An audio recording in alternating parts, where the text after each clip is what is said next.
अब इसके बाद में एक और हमास के लीडर मौजूद थे जो कि वहां पे ये मीटिंग में भी गए थे, खालिद मसैद करके। ये जब ईरान के साथ जब इनकी मीटिंग हुई थी तो उसमें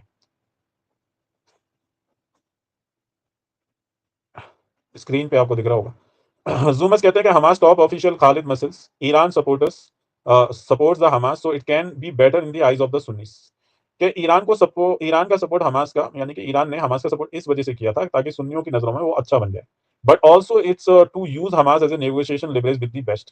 कि हमास का इस्तेमाल इस वजह से भी कर रहा था ताकि वेस्ट के फायदे के लिए, ठीक है ना, वेस्ट के लिवरेज के तौर पर उसका इस्तेमाल कर सके। ठीक है, ये आपके सामने हमास के लीडर हैं जो कि आपके सामने में अगर आप जाएंगे तो इनकी तस्वीर में मिल जाएगी अली खामनी के साथ में। ठीक है,